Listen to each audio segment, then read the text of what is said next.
जनाब सदर आप की इजाज़त से अब मैं मुल्तमिस मोहतरमा डॉक्टर आबदा बतूल साहबा से इकट्ठे पढ़ाया उनसे दरखास्त द्वारा दो आए डॉक्टर आबदा बतूल।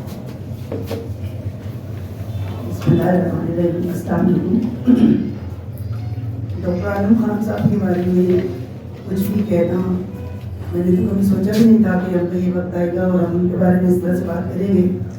जिस दिन उनके इंतकाल की खबर मिली 3-4 बजे जब खालिद साहब ने मैसेज किया तो हम 4 बजे से लेकर रात 8:30-9 बजे तक जब तक उनके जिसने कहा कि फैसलाबाद नहीं चला गया मैं उधर मौजूद रही और वो पिछली सारी बातें मुझे याद आती रही।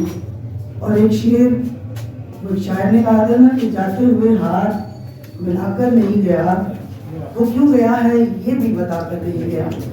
इतनी खामोशी से उनका चले जाना, उनके मुलाजिम का ये बताना कि रात 9:30 बजे में गया और मुझे कहा कि 7 बजे आना, मुझे तैयार करना, मैंने पीछे से उनका जाना। तो वो पूरी एक कहानी है उसने बताई कि क्या हुआ किस तरह से हुआ। 2-3 दिन पहले मेरी उनसे फ़ोन पे बात हुई। उनके किसी दोस्त का बेटा था एफसी कॉलेज में, मैंने उनके साथ एफसी कॉलेज में पढ़ाया, यूनिवर्सिटी में पढ़ाया, मैं कोलकाता यूनिवर्सिटी में पढ़ाया। फिर वो गैजल यूनिवर्सिटी में गए तो मैं बतौर एक्सटर्नल एग्जामिनर वहाँ पे जाती थी।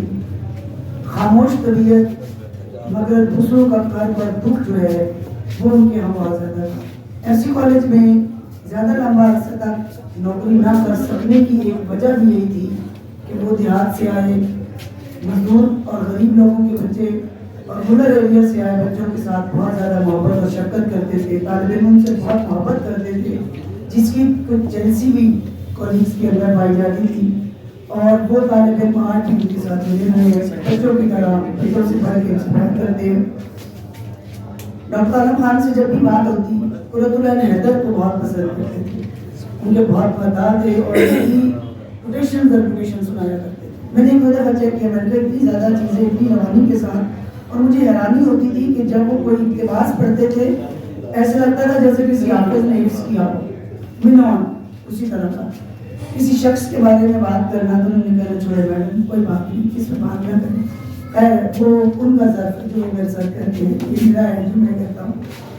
तो उनके साथ गुजरा हुआ जो वक्त है, जो लम्हा है, वो मेरा तकरीबन कुछ 17-18 साल तक हुई थे। मैं कभी ये बागे जनाब में जो क्लब है जहाँ पे वो बैठते थे मैं वहाँ कभी नहीं गई थी। प्रोग्राम भी होते थे तो मुझे बुलाते भी थे, तो मुझे सिर्फ ये बताया जाता था कि वहाँ का माहौल अच्छा नहीं है, वहाँ इस तरह के लोग बैठते हैं। मेरे वाले साहब ने मुझे वैसे कभी मना नहीं किया था, लेकिन उनकी गुफ्तगू से मुझे लगता था शायद मुझे ऐसी तकरीबात में नहीं जाना चाहिए, तो मैं नहीं जाती थी।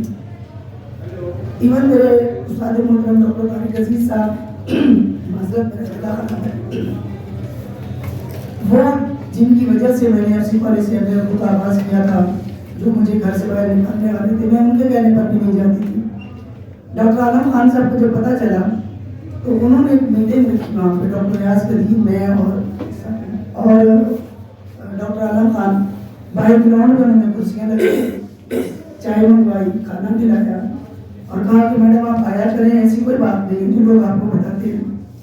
और अब यकीन जाने कि मैं जब भी गई डॉक्टर आलम खान साहब खुद भी कभी अंदर जाकर नहीं बैठे थे और ना ही हमें कभी तालिब इल्मों को या दोस्तों साथियों को वहाँ बैठने देते थे, सिर्फ इस वजह से कि मुझे मतलब उस तरह की चीज़ों से थोड़ा सा मतलब मैं इज्तनाब करती हूँ तो ये चीज़ें ना हो।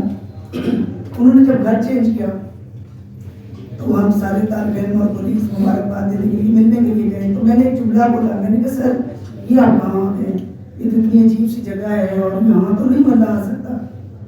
वो पहला और आखिरी दिन था, उन्होंने कभी दोबारा अपनी रिहाइश पे नहीं बुलाया। हालांकि आपको पता है मेरे फीमेल स्टूडेंट्स जाती थी, जिन तालिब इल्मों को रहने का मसला होता था, रिहाइश का मसला होता था, चाहे वो मेल हो फीमेल हो, लोगों से बातें सुन लेते थे लेकिन उन्हें भी अकोमोडेट करते थे, उन्हें फैसिलिटेट करते थे। उनका दिल और उनका दस्तरखान हमेशा लोगों के लिए खुला रहता था।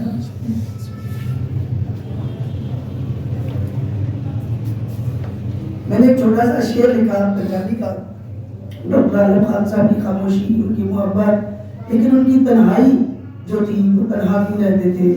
وہ تنہا رہنا نہیں چاہتے تھے.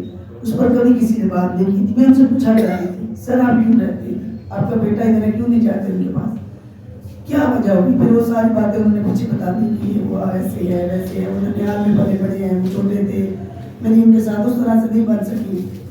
ایسی کالج میں اپنے سالگرہ منائی سر کی, ہار سرکلر ہال جو ہے وہ اتنا خوبصورت پھولوں سے ہمیں سجایا, باہر تک ایسا لگتا تھا جیسے کسی نوجوان کی بارات ہے یا اس کا کوئی ولیمہ ہے. اس کی تصویریں ویڈیو اپنے بیٹے کو انہوں نے ای میل کے ذریعے بھیجی اور بہت زیادہ وہ خوش ہوئے.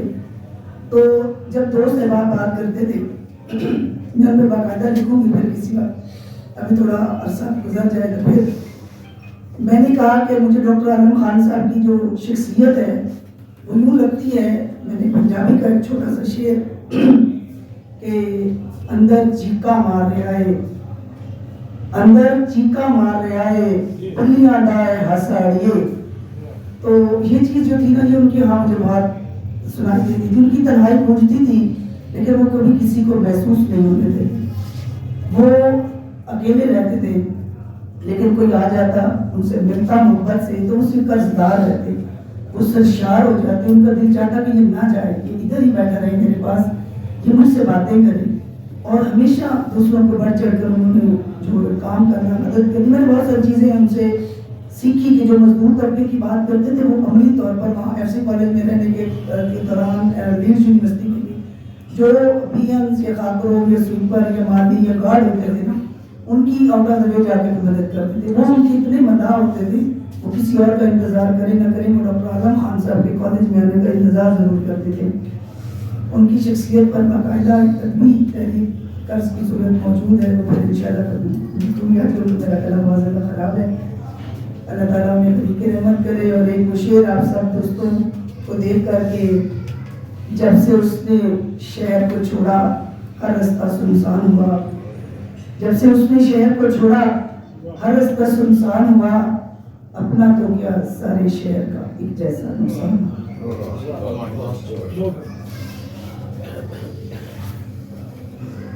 بہت شکریہ ڈاکٹر عبدالودود صاحب, بہت شکریہ. آپ نے ڈاکٹر صاحب کو وقت ہے شیئر کیا.